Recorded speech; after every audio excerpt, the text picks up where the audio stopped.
décollage.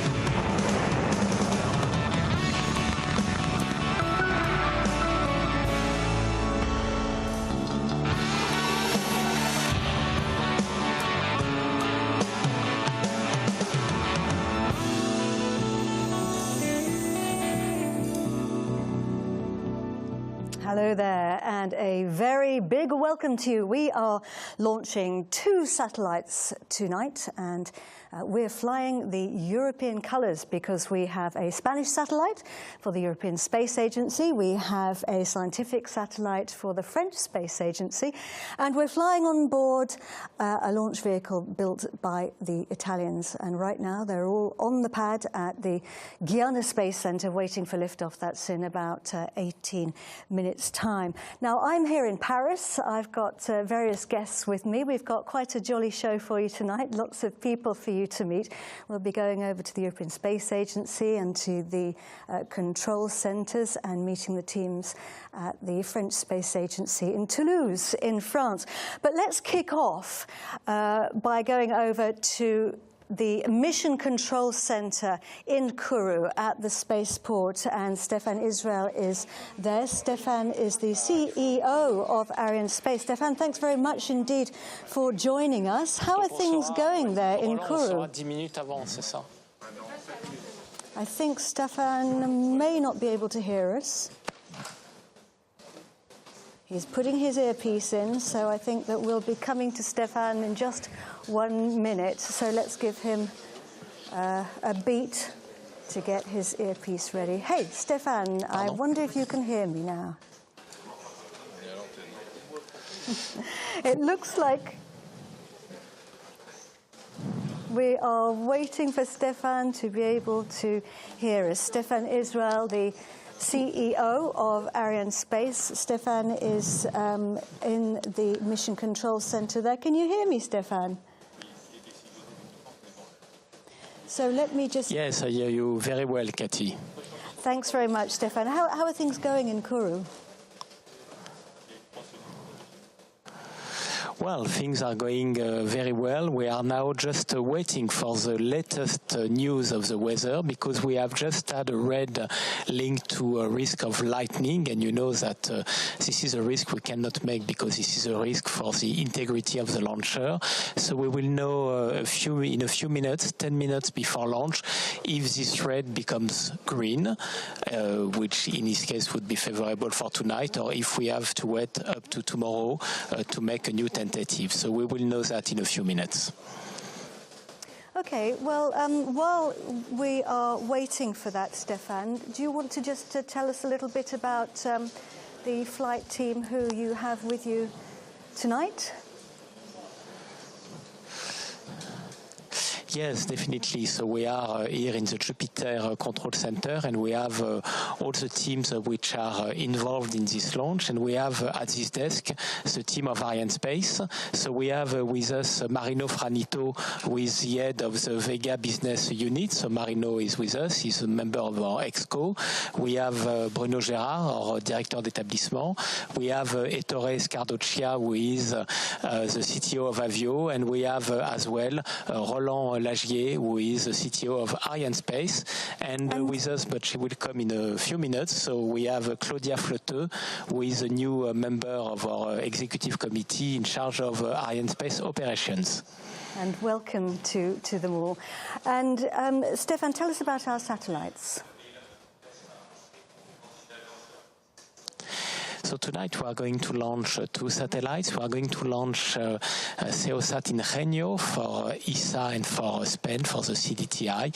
It's a satellite about environment and Earth observation. And we are going to launch Taranis, which is a scientific satellite which will help us to better understand the storms. And this satellite is for CNES, the French Space Agency. And we look forward to that. Stefan, thank you very, very much indeed for joining us. We're going to let you go now so that you can take care of the latest news. Stefan Israel, thank you very much indeed. So it's a big day for Spain. Let's find out and hear from the Director of Earth Observation at ESA.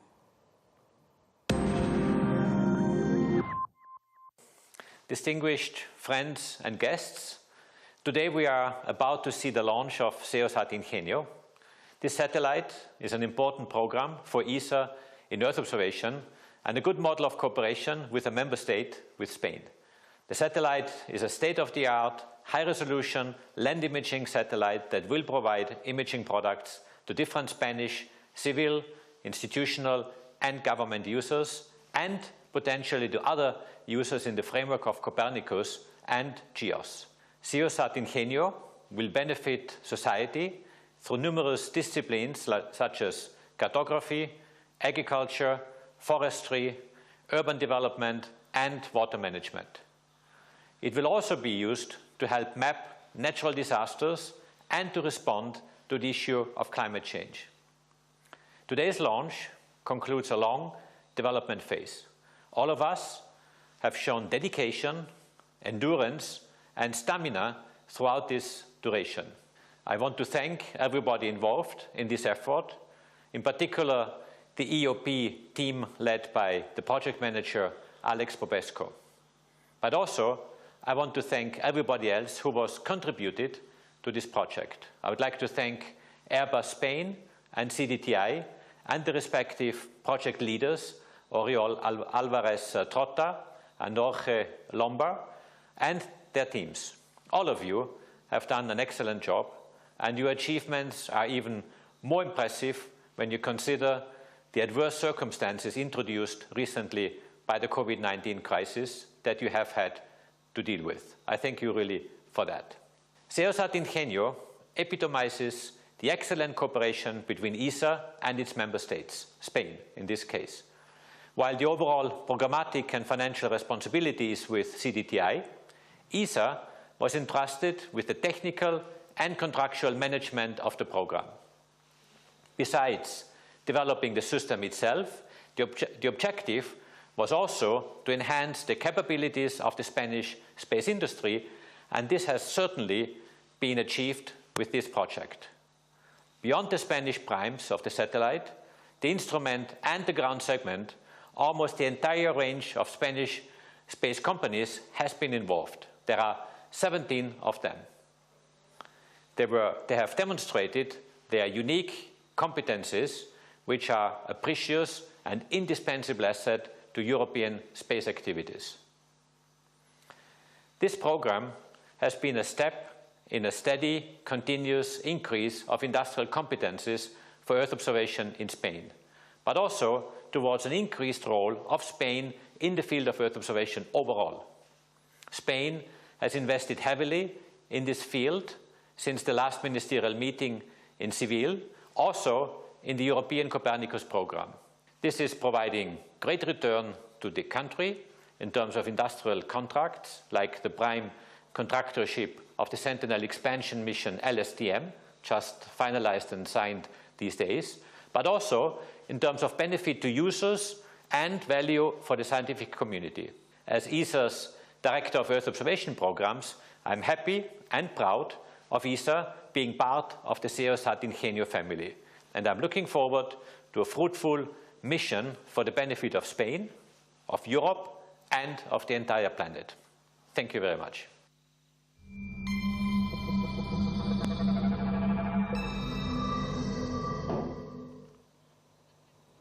So Stefan introduced us to one of the teams back there in the Mission Control Center. That was the Flight Directorate. But there are actually a number of different teams all sitting at different desks within what we call the fishbowl. It's that protected glass.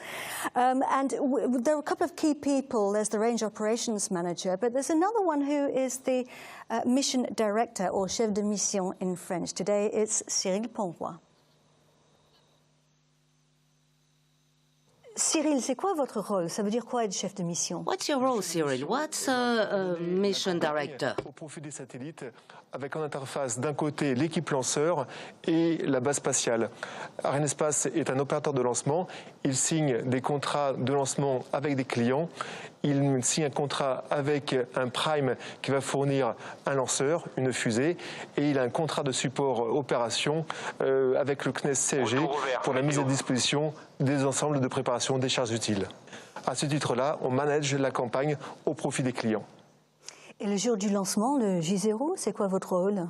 Au J0, on a d'un côté les satellites qui sont prêts au lancement sous la coiffe. Ils ont quelques activités à dérouler. D'un autre côté, on a l'équipe de lanceurs qui prépare la fusée pour le décollage. Et de l'autre, la base de lancement qui se prépare à dérouler les dernières opérations pour le décollage. Et donc notre rôle, c'est de coordonner ces trois entités au niveau de Jupiter 2. Et nous sommes en confinement dans pas mal de pays d'Europe. C'est comment là-bas à Kourou? Pour l'instant, heureusement, nous ne sommes pas encore confinés. Grâce à la fermeture des frontières, à la maîtrise des flux migratoires à travers la métropole, pour l'instant, la situation est très stable. On se contente donc d'appliquer tous les gestes barrières au niveau du quotidien, au niveau des salles de réunion. Le port du masque est bien sûr obligatoire. Et avec la distanciation sociale et les gestes barrières, pour l'instant, on échappe au confinement. Alors Cyril Pombois, chef de mission, merci beaucoup et good luck for the launch. Merci.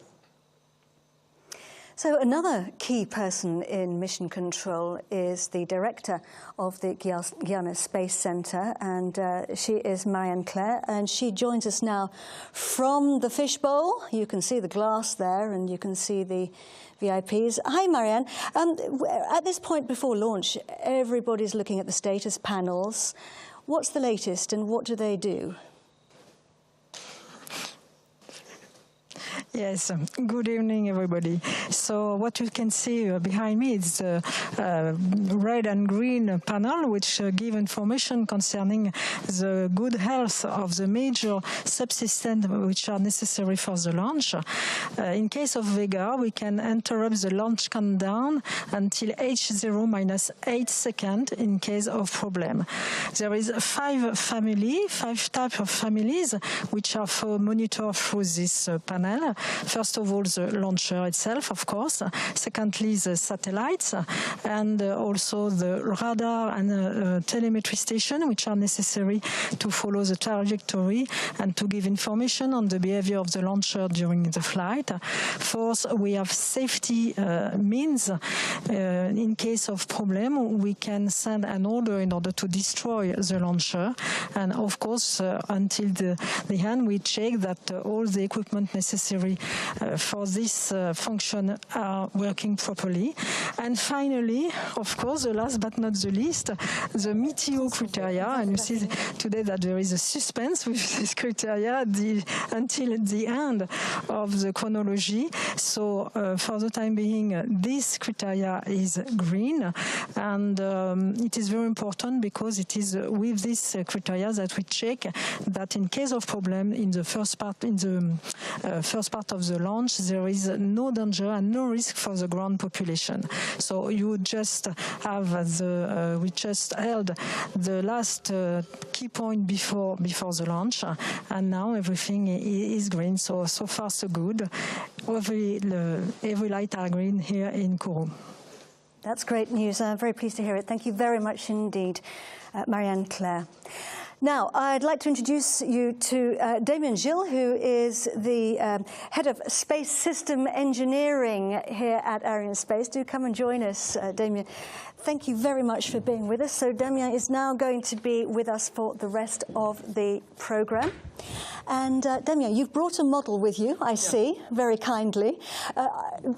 What's this? What are we looking at? This model stands for the upper part configuration for the flight of today. So you can see here we have the fairing, which is a white structure, under which you will find the two satellites of our mission. In upper position, you will find CEOSAT, which is the upper satellite, and it is mated on the dark structures that we call the Vespa. And inside this structure, you will find Taranis, our second co-passenger for today's mission. Now we're coming up to the beginning of quite an important phase in the launch. It's called in the final countdown. It's called the synchronized sequence. Tell us about that. The synchronized sequence is the end. Attention pour le début de la séquence finale lanceur. Top. H0-4 minutes. And there we have it. The Range Operations Manager has indeed launched the synchronized sequence there.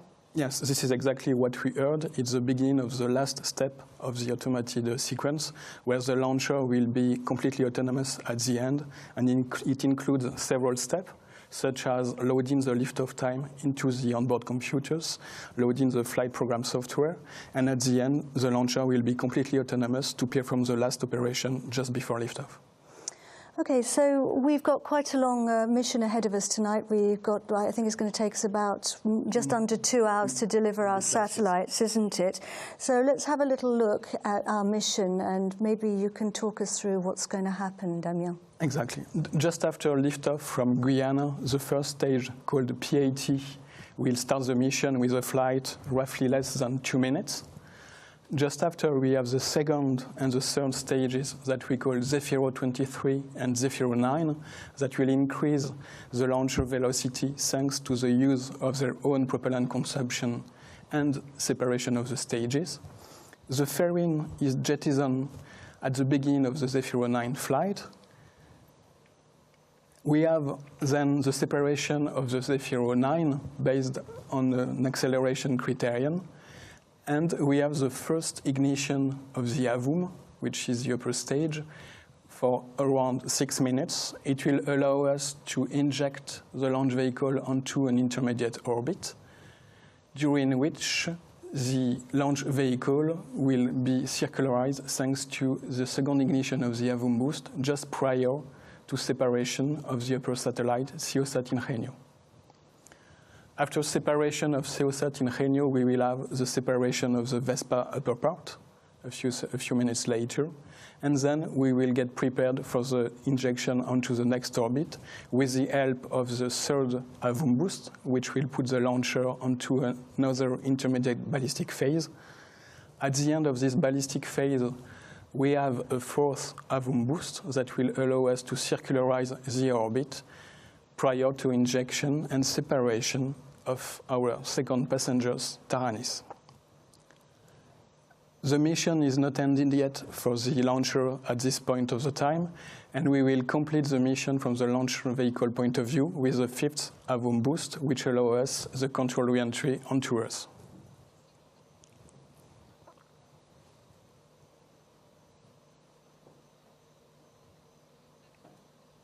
There we go. So, yeah, thank you very much. There's quite a mission tonight and lots to look forward to. We have just heard from the Range Operations Manager that we are 1 minute to launch, and we are orbiting SEOSAT-Ingenio for Spain and the European Space Agency, and Taranis for the French Space Agency, CNES, and for the scientific community. We're going to sit back and watch now and wish best wishes to all the teams.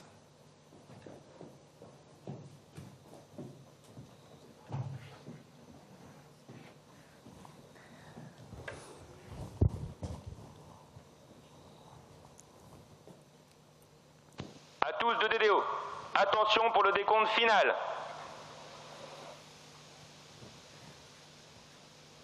10, 9, 8, 7, 6, 5, 4, 3, 2, 1, top. Allumage P80 et décollage Vega 17, SEOSAT-Ingenio et Taranis.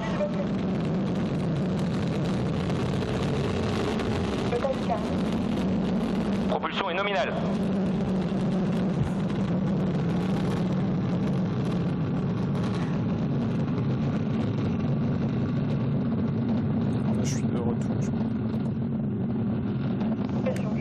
Tous les paramètres à bord sont normaux.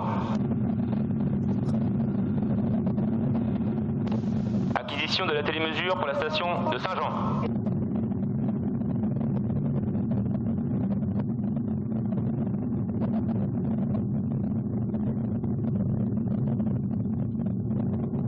And they are off. SEOSAT-Ingenio and Taranis are on their way. Vega flight number 17 is blazing a trail towards space over the night skies of the Amazon rainforest. And the range operations manager is telling us that everything is going well and according to plan. We've broken the sound barrier, haven't we, Damien?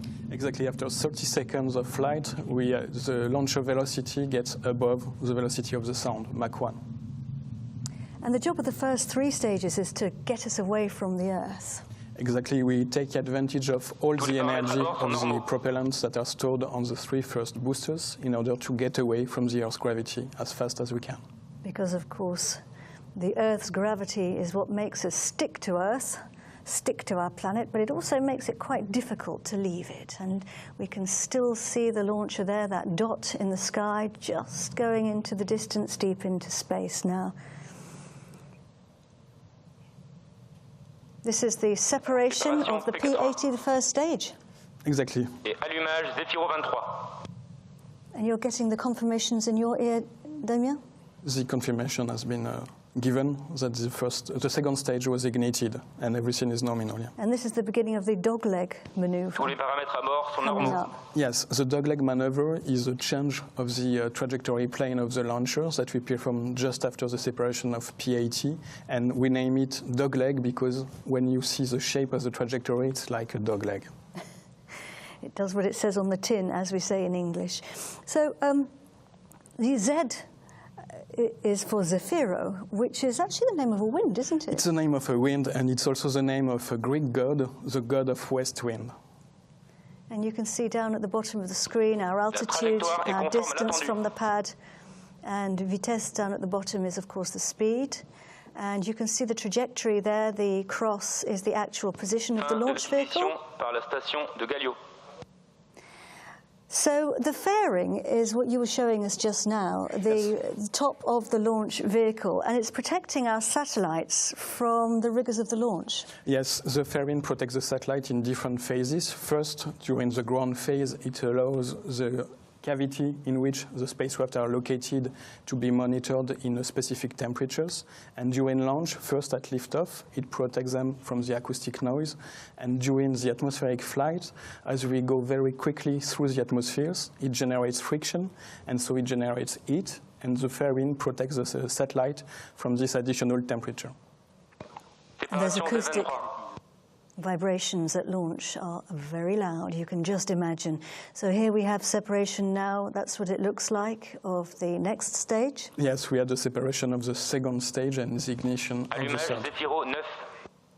And there we go, the fairing has now been jettisoned. And we have the confirmations there from the range operations manager. We can see SEOSAT-Ingenio for the first time at the front, and the other satellite, Taranis, is hidden underneath it. And the launcher is operated remotely, isn't it? Exactly. And we got information because the launcher sends some signals towards the ground station network that are located around the flight path, and that allows us to follow the current status of the flight. So we are going to see those ground stations now. We have, tell us about those tracking facilities. Yes, we have several ground stations that are located all over the flight path. The 2 first ones are located in Guiana with Galio and Saint-Jean-du-Maroni, which allows us to follow the booster phases. Then we will be in direct visibility of Bermuda, which will allow us to cover the beginning of the first Avum boost, and Saint-Hubert in Canada covers the end of the first Avum boost. The intervisibility periods between 2 stations are not always interleaved. This is what we call a telemetry hole, and this is something completely nominal because it occurs in a phase where we have no active phases from the launchers, and we have such foreseen hole between Saint-Hubert and New Norcia in Australia for this flight. From New Norcia, we will follow the second Avum boost and the separation of SEOSAT. Just after New Norcia, we have once again a telemetry gap as the launchers moves around the Earth. This second telemetry gap will reach its end when we will be in direct visibility from Galio again, located in French Guiana. From Galileo, the launcher will send again the telemetry data that is transmitted back to CSG in real time for the main parameters and deferred time for the parameters that are to be studied after flight. We have a slight telemetry hold before being again in visibility from Bermuda and from Saint-Hubert, where we will complete the mission from the launcher. Okay, so we are now 6 minutes and 17 seconds into our flight. We are traveling at a speed of nearly 8 kilometers per second, which is just phenomenal, really, when you think about it. He's telling us that everything is going well. And we have separation there of the Z9. And we're really entering the next phase now. The main propulsion phase of the launch is over. We're going into the next phase of the flight, which is to deliver our satellites. I believe we're getting ready to pick up the signal in Bermuda. Yes, we are currently getting the signal from Bermuda. And Bermuda is located in the Caribbean island, as you have seen before on the maps. And this station is a kind of historical because it was already involved on Mercury programs for NASA and also in the Apollo lunar program. So it's a kind of historical location for space. Now, just tell us about our orbits. Where are we? Where is the Avum upper stage going to take? As we are on a mission where Earth observation is of utmost importance, we will inject our 2 satellites onto an orbit that we call Sorry, I just heard there we had acquisition in Bermuda while we were talking. Sorry to interrupt you. So we will inject them onto sun-synchronous orbits. This is a kind of orbits where the satellite passes over the same point of Earth always at the same time. And this is why these kind of orbits are very important for Earth observation, because you have always the same illumination from the sun. So we're coming up to the next point now, which is the switching on of the Avum upper stage. I call it Avum in English, and of course the French call it Avum. And this is what it looks like up there. It's the taxi driver. It delivers our satellites to their drop-off points in space. And it's really the next phase of the journey now, isn't it? And now Avum has taken the wheel, if we can say, so it will propel our launch vehicle with the satellite up to their injection orbit. So for this mission, we will have 2 boosts before separating SEOSAT and 2 other boosts before releasing Taranis. And our 2 satellites, of course, have 2 project directors, and I've been talking to them earlier. Beatriz, this is a really important satellite for Spain, and you must feel incredibly proud as a Spanish woman. Yes, good evening, Katie. As a Spanish, you're right, I'm extremely proud to participate to this mission, because this is the first satellite that has been fully designed and manufactured by the Spanish industry through a consortium of the different companies of the space sector led by Airbus Defence and Spain. SEOSAT-Ingenio is also the 10th satellite that Arianespace has launched for Spain, but it is the first that would be for the Earth observation, and also the first that is using the smaller launch vehicle of our family, Vega. So while this, if we don't take into account the 6 other auxiliary payloads that we have also launched for Spain, and 3 of them in the previous Vega right-share mission in September. So it is a great day for Spain, but also for France and for all the European countries that has participated to this mission. Indeed, it is a great day for France, Fabrizio, but also from a scientific perspective, Taranis is important for all of us on Earth, isn't it? Hi, Katie. Yes, you are right. Taranis, whose name you know, comes from the Celtic god of thunder and lightning, but that's also the acronym for tools for the analysis of radiation from lightning and Sprites, is all French microsatellites designed built and operated by CNES. Main mission is scientific one. In particular, the main mission of Taranis is to probe, investigate and probe the physics mechanism that are behind such storm phenomena, so-called TLE, transient luminous event, and TGF, terrestrial gamma ray flashes. But as you said before, the data recorded and delivered by the 8 payloads that are on board of Taranis will be used also for operational application like climatology and weather forecast. And Beatrice's satellites are travelling today on board the Vega launcher together, but they've actually travelled all the way to Kourou together, haven't they? Yeah, yes, you're right. The two customers got in touch for sharing the transportation of the satellites. So they have arrived on the same plane here in French Guiana. And the collaboration between the two customers have continued all along the launch campaign, because as I said before, there has been a really great teamwork. And I would just to add that these two satellites have been married since the beginning, since the signature of the contract, and now this honeymoon will be shortly ended because they will be separated in space. Thank you very much indeed, and best of luck for the launch today, Beatrice and Fabrizio. Thank you very much, Katie. Bye. Well, it's a good separation. And of course, as we've been hearing, the Vega launcher is a very special member of the Arianespace family. She's the youngest of the 3 launch vehicles that are operated by Arianespace. Marino Fragnito is the head of the business unit at Arianespace and the Vega business unit, and he joins us now because we're going to just take a little section now, Marino, to talk more about Vega. So just tell us a little bit more about tonight's launch.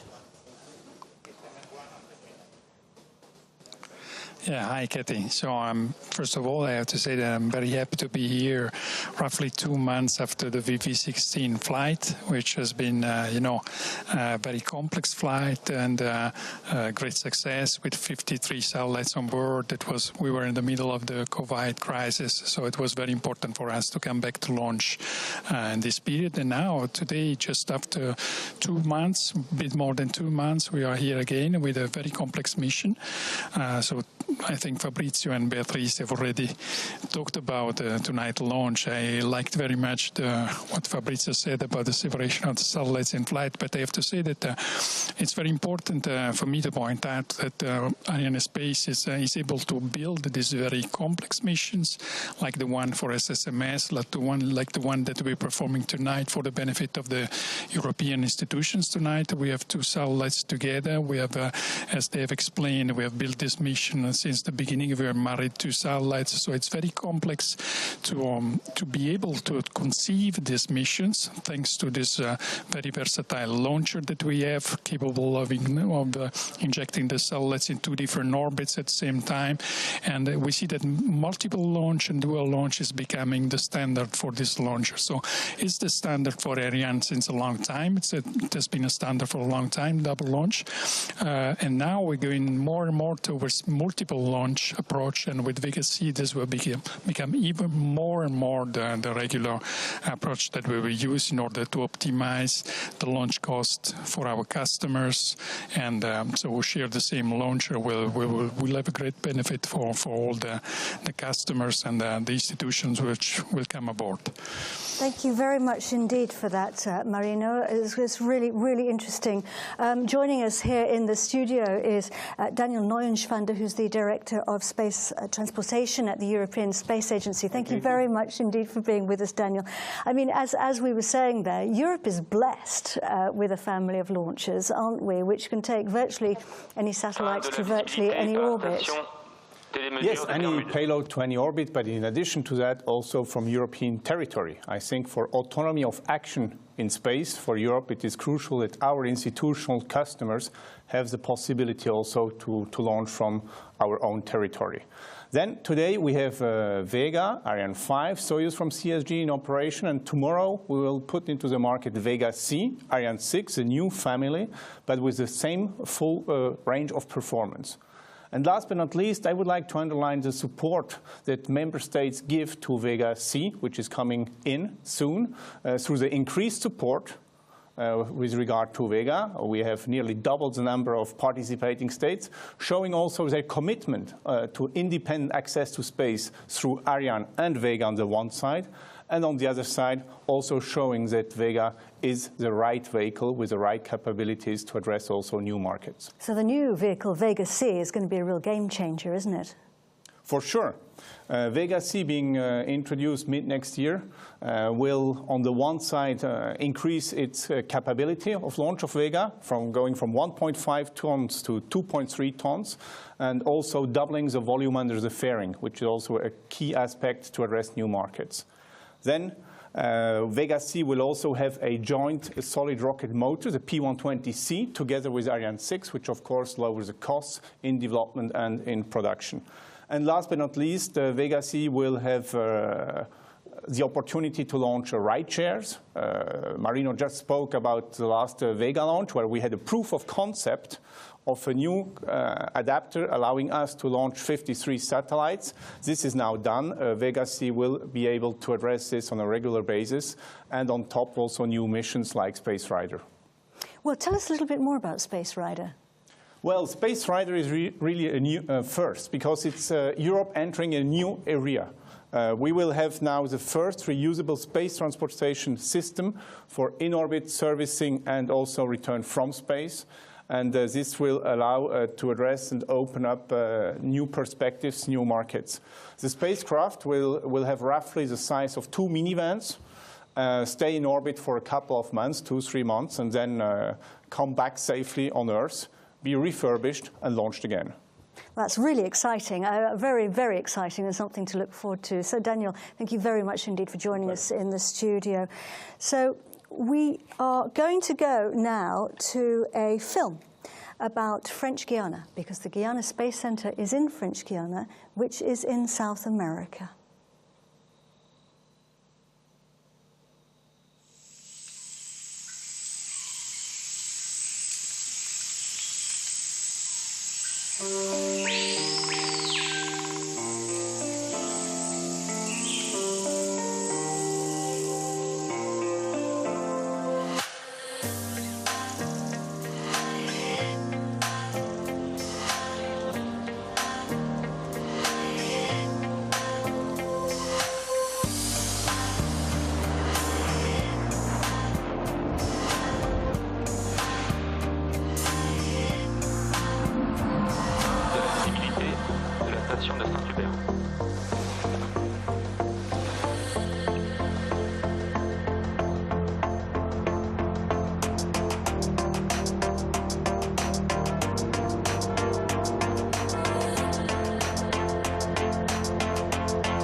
Trajectoire dégradée à partir du premier boost AVUM. We are getting information from the Guiana Space Center that the trajectory is degraded on the launcher trajectory. So we're going to wait for information now, more information from the Guiana Space Center, and we're just going to bring our program to a pause for the moment. So you can keep your eyes on the Twitter feeds and the website, and we will come back to you as soon as we have more information.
Je t'entends pas, Elodie.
So we're coming back to us, the flight of VV17, Vega flight number 17, SEOSAT and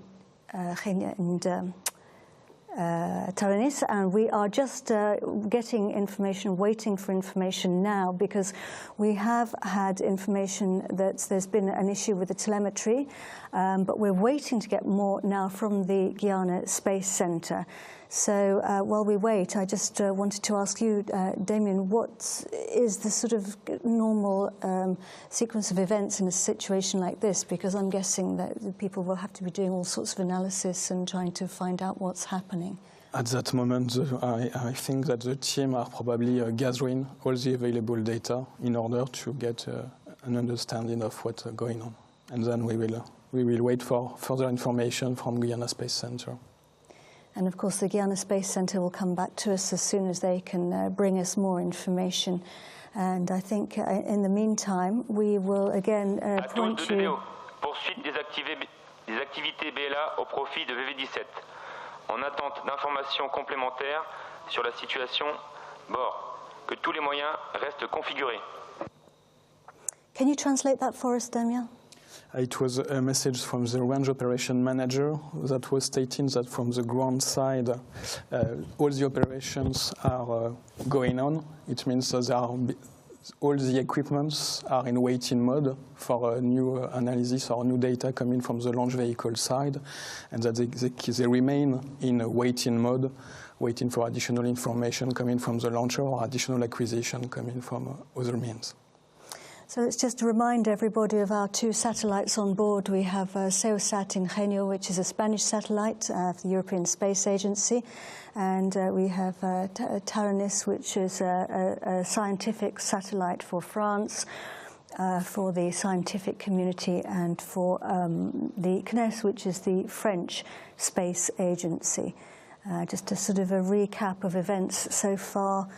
We did have a red weather at the beginning, but that then resolved itself, the weather status panel, and we were able to launch on time, but we are now waiting for more information because all the teams are probably working on now from different sites, from different entities, from the CNES side, from Arianespace, from Avio.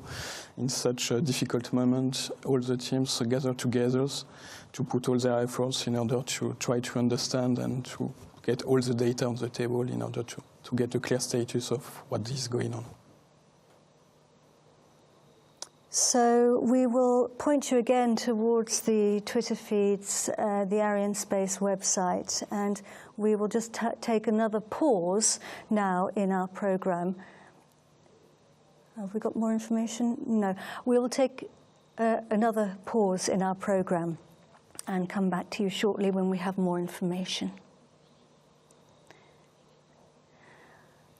Actually, one thing we can talk about, which is something that's been done, which is a really interesting subject, is the tests that have been done for Vega.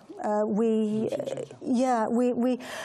just to explain to everybody, we have the Vega upper stage has an adapter, doesn't it, which you were telling us about? Yes, for this flight we had a specific adapter between Taranis and the launch vehicle. It is called the PASS 610S. So 610 is the diameter of the interface between the adapter and the satellite, which is roughly 610 millimeters. And due to the sensitivity of the Taranis spacecraft to the shock environment, specific tests have to be performed in order to demonstrate the compatibility of the satellite with the environment generated by the launcher. So the tests had, there were several tests in several phases. The first phase was basically to check a kind of fit check, what we call a fit check, that the satellite can be mated completely properly onto its adapter from mechanical point of view and electrical point of view in order to check that there is no interferences and that all the signals can be acquired correctly between the spacecraft and the launcher. And also a second part of the step that was to demonstrate that the spacecraft can sustain the shock environment generated by the launcher, because during the flight we have several separation events, so the P80 separation, Zefiro 23 separation, Zefiro 9 separations, and the separation of the fairing, of course, and the separation of the spacecraft from the launcher itself. The most dimensioning events usually correspond to the separation of the fairing, the separation of the Zefiro 9, and the separation of the spacecraft from the launcher. So Arianespace, together with CNES, put in place dedicated tests in order to check that the spacecraft was compatible with this specific shock environment, and so could sustain all the separation events during the flight. This is an approach that we applied on some spacecraft when we need to demonstrate specifically that the spacecraft can sustain this level of shock In the case of Taranis, it was due to the fact that Taranis was derivated from a Myriad platform, which was a platform developed by CNES a few years ago. And this platform was developed according to specifications that did not take into account the Vega user's manual at that time, because it was not yet available. So we had to perform, I would say, a delta qualification, delta verification for the Myriad platform specifically for Taranis. Yeah, so there's been a lot of good tests going on there, and it's really interesting. And we're just hearing from I'm just hearing in my ear that we're hoping to hear from Stefan Israel shortly, the CEO of Arianespace.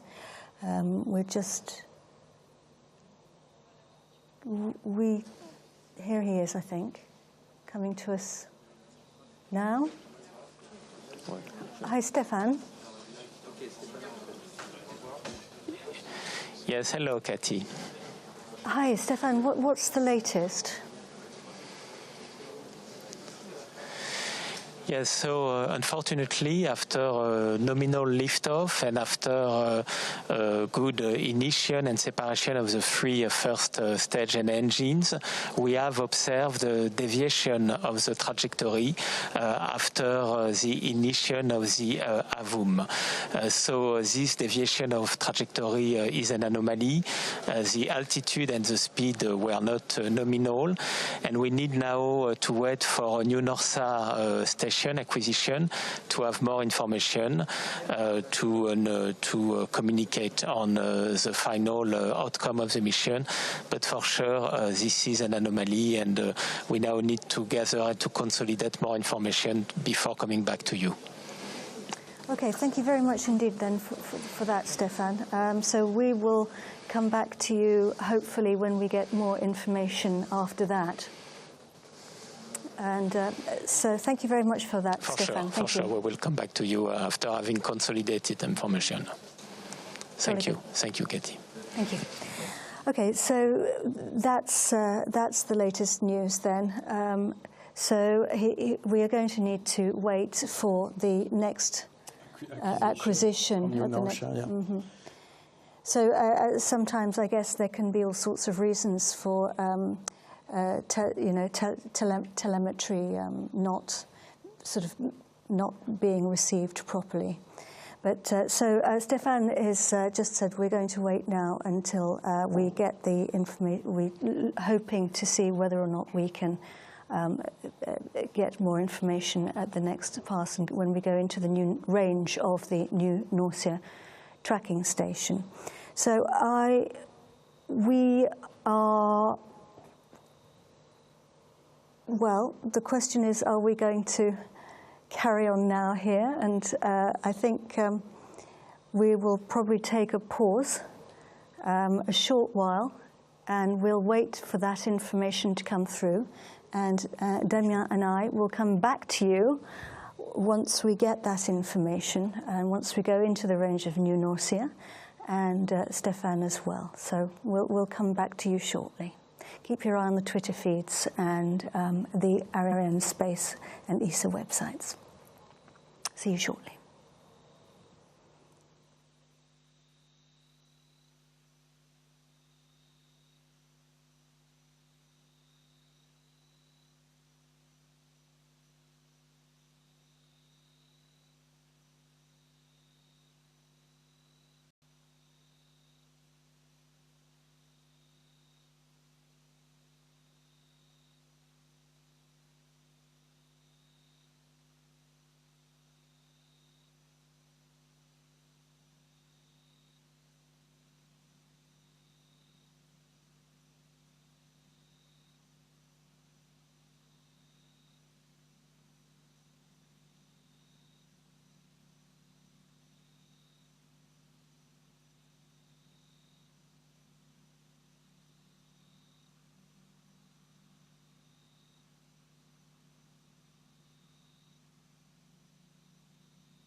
Hello again. Welcome back to our live broadcast for the launch of 2 satellites, SEOSAT for Spain and the European Space Agency, and Taranis for France.